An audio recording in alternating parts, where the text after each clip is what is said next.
গত 16ই আগস্ট জন্মাষ্টমীর দিন বাঁকে বিহারীজির দর্শন করে আমরা আগ্রার উদ্দেশ্যে রওনা হলাম। সেখানে আমরা চেক ইন করলাম হোটেল গ্র্যান্ড ইম্পেরিয়ালে। আচ্ছা, আমরা আগ্রায় পৌঁছেছি। আগ্রায় জাস্ট পৌঁছলাম। কখনো কখনো দেবদা 19 কিলোমিটার বেগেও গাড়ি চালিয়েছিল।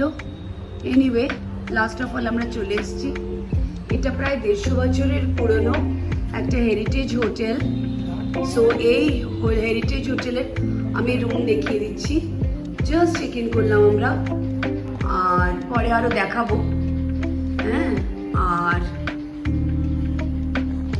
এই ঢুকেই এখানে একটা যাই হোক পেন্টিং, বিশাল রুম, আর সমস্ত অ্যান্টিক ফার্নিচার দিয়ে সাজানো।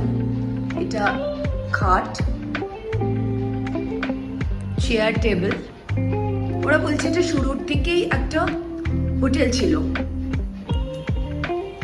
এই হচ্ছে ওদের টয়লেটের এরিয়াটা, মানে ওয়াশরুম, বেসিন, আর পাশের রুমটা ওদের। হ্যালো, সে হাই। আচ্ছা, তো এইবার আমরা যাচ্ছি এই পাশের রুমটা। এই রুমটা হলো আমাদের রুম নাম্বার হলো 212, রাইট? এরপরে দেবদাদের রুমটা, সেটা হচ্ছে 213 না 211। আসবো, আসছি। হ্যাঁ, কি রুম। হ্যাঁ, ঢুকতেই রাজার সাথে সাক্ষাৎ। রানী কোথায়? ওয়াশরুমে গেছে। সেম রুম, হ্যাঁ, সেম অ্যান্টিক ফার্নিচার। বাহ, ভালো প্রপার্টিটা, ব্রিটিশ পিরিয়ডের প্রপার্টি। ওদেরও তাই, ওই একটা আলমারি এবং তারপরে ওইদিকে হবে ওয়াশরুম। একটু পরে আবার করবো ভিডিও। টাটা। আচ্ছা, আমি না বেলটা দেখাই। বেলটা দেখো, সেই আগেকার দিনের ব্রিটিশ পিরিয়ডে। শান্তনু, একটু বেলটা বাজাবে? আমি ভেতরে যাচ্ছি, তুমি একটু বেলটা বাজাও, দেখি কিরকম আওয়াজ হয়।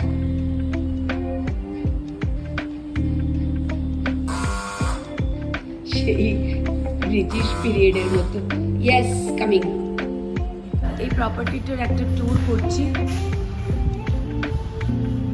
এখানে লিফট আছে, এই যে গ্লাসের যে জায়গাটা আছে, আর বেশ গোল্ডেন কালারের।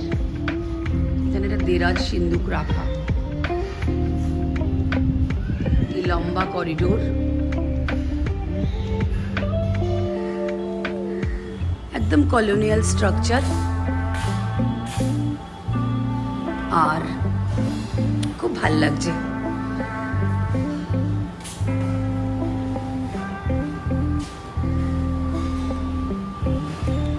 যতই আমরা স্বাধীন হতে চেয়েছি, কিন্তু এই কলোনিয়াল স্ট্রাকচারগুলো অ্যাট্রাক্ট করেই আমাদের। এদিকে মনে হয় এদের কিচেন এরিয়া। এখানে একটা সার্ভিস লিফট আছে, আর আমরা এখন যাচ্ছি পুলেতে। পুলেতে লোক রয়েছে। এই যে পুরো হোটেলের ভিউটা, এটা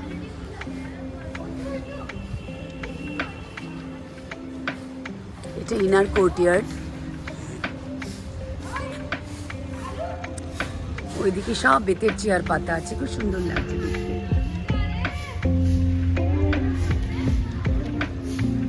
আর এই হচ্ছে পুল। এই হোটেলটার এখন জাস্ট ডাইনিং স্পেসে এলাম। ডাইনিং স্পেসে একটু কিছু খাবো, খেয়ে তারপর একটু পুলে যাবো। যাদের দেখো ঝাড় বাঁধে, একদম সে ব্রিটিশ সময়কার। আচ্ছা, এটা না আলাদা করে এদের বাড়ির একটা রুম বানানো আছে এখানে। হ্যাঁ, এটা এদের বার, এদের এইখানকার বার। হ্যাঁ, দেখো এটা বার। আর পুরো অ্যাম্বিয়েন্সটা সেই ব্রিটিশ পিরিয়ডের, খুব ভালো লাগছে। দেবুদা মনে হয় নান টান খাবে। আমরা বলেছি আমি তো খাবো কন্টিনেন্টাল, কারণ ফিলিংটাই তাই হচ্ছে। মাম্পি, তুমি কি খাবে? দেবুদা বাটার নান বাঙালি ভাত মাছ চিকেন আমি দেখি কন্টিনেন্টাল খাবো। চলো এখন রাখি, আবার পরে কথা হবে। সেদিন রাত্রিরে আগ্রার তাজগঞ্জের মলিকিউল রেস্টুরেন্ট অ্যান্ড বারে খুব সুন্দর একটা সময় কাটিয়ে পরের দিন আমরা রওনা দিলাম দিল্লির উদ্দেশ্যে।